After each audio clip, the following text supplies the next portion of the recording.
from across the aisle is Republican Senator Rand Paul of Kentucky. Senator Paul, welcome back to Meet the Press, sir. Good morning, Chuck. Thanks for having me. All right, let me start where I left off with Senator King. Based on these federal documents that you've seen from Michael Cohen at this point, if he wasn't president, do you think individual one would have also been indicted along with Michael Cohen? You know, I think what's interesting about this is people forget history. The Federal Elections Commission actually ruled on this with John Edwards. They actually came up with a ruling and said that, you know what, the paying of his mistress was not a campaign finance violation. But I think it's bigger than this, and I think we have to decide in our society if there are thousands and thousands of rules. It's incredibly complicated, campaign finance. We have to decide whether or not really criminal penalties are the way we should approach criminal finance. I personally think that if someone makes an error in filing paperwork or in not categorizing a campaign contribution correctly, it shouldn't be jail time, it ought to be a fine. And so it's just like a lot of other things that we've done in Washington, we've over-criminalized campaign finance. Let me ask you, though, about the allegation that Michael Cohen had circulated his false testimony to Congress in advance. So people in and around the president, perhaps his lawyers, perhaps him, knew in advance that Michael Cohen was going to lie to Congress. That's something about what issue? About the issue of the Trump Tower Moscow project. Yeah. Is that troubling enough to you? Yeah. How does that sit with you? I guess I don't quite understand it because I don't know what's illegal about trying to build a hotel in Russia. So this is pretty common, and I see no problem with someone running for president trying to build a hotel somewhere. Now, if you were asking and saying, I will give you something in exchange for letting us build a hotel, that would be wrong. But I haven't heard any evidence of that. Just trying to build a hotel somewhere, I can't imagine how that would be criminal. Or why you'd lie about it if it's not criminal. Well, that's what I'm curious about. Why do you think that the story keeps changing in and around the president? If all of these things are as innocent as you've said, right. Why does he keep changing the story? Well, I think it goes back to this whole idea of prosecutorial abuse. So Cohen is facing, they're saying, oh, he's getting this long sentence of 4 years. Oh, my goodness, he's getting a really, really short sentence. They're threatening him with 20 years or life in prison for all these different tax evasions. They're shortening it to 4 years, but they keep getting the story to change. But maybe that's because the prosecutor's pressuring him, saying, well, if you don't give us something on Trump, guess what? You get 20 years. If you give us something on Trump, you get 4 years. And so this is prosecutorial abuse, I think, and that's why his story keeps shifting. And the thing is, it makes no sense. The president was talking to the media openly about the deal in Russia in 2015. Why would it make a difference whether he still was talking to people in Russia in 2016 versus 2015? So really, I think we're trying to make and find a crime. And this has been my overall complaint about about having these special prosecutors, is that really they find a person and they look for a crime. Traditional justice in our country is someone steals something from the grocery store and you have a crime, you try to find out who did it.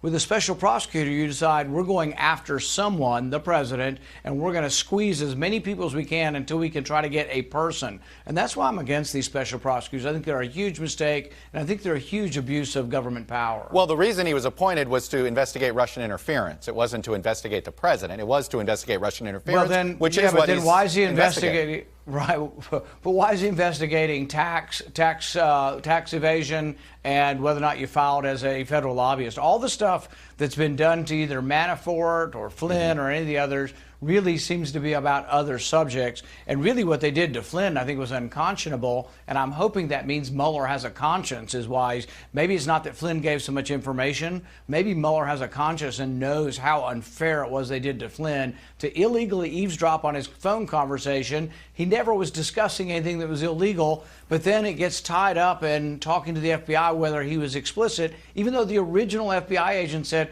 they did not think he was being duplicitous. They did not think he was lying. So it's very troubling what these special prosecutors can do.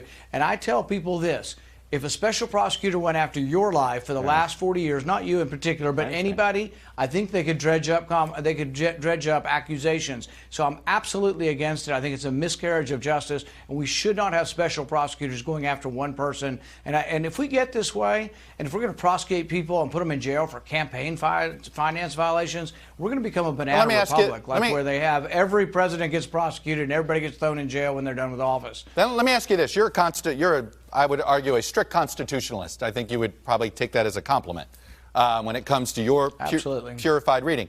Does that mean then this belongs in Congress's hands, that it's up to Congress to investigate these crimes and not a special prosecutor? Yes, and the other thing is crimes can be investigated as well if there are crimes that are being committed. But without a special prosecutor, what happens is you investigate crimes. You don't go to this whole idea of sort of conspiracy.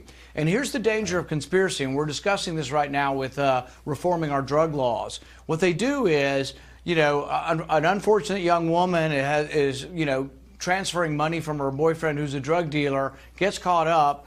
They add conspiracy to it, and they add 10 or 15 or 20 years, and now this woman's in jail for life for exchanging some money with a drug dealer. So we have to be wary of what we do with conspiracy, because it adds a lot of years to sentences, and we compound these sentences. And we have nonviolent people in prison now. There was a guy who sold marijuana and got caught for his third time, and he got 55 years in prison. That's not right. I want to move to Saudi Arabia. You've been one of the leading advocates of getting out of the war with Yemen, getting America out of that. I'm curious. I want to play for you the president's friendliness to Saudi Arabia, and I'm curious if this bothers you. Take a listen. I like the Saudis. They're very nice. They buy my apartments. You wouldn't believe it. I make a lot of money with them.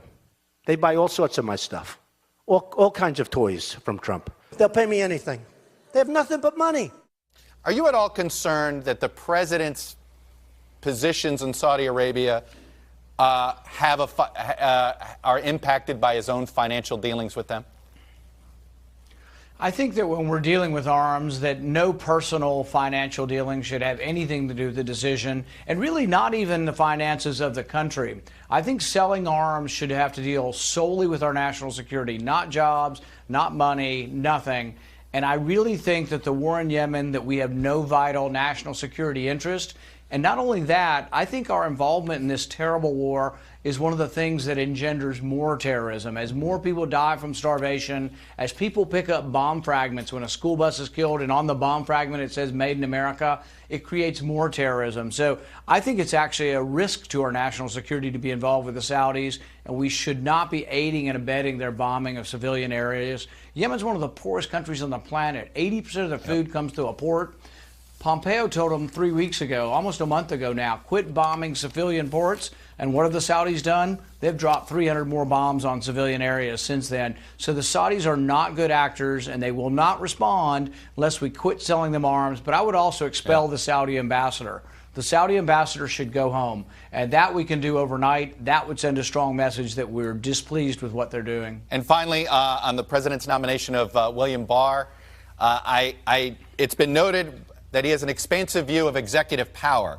And when I heard that, I thought, uh-oh, he may have trouble getting Rand Paul's vote for confirmation. Am I correct?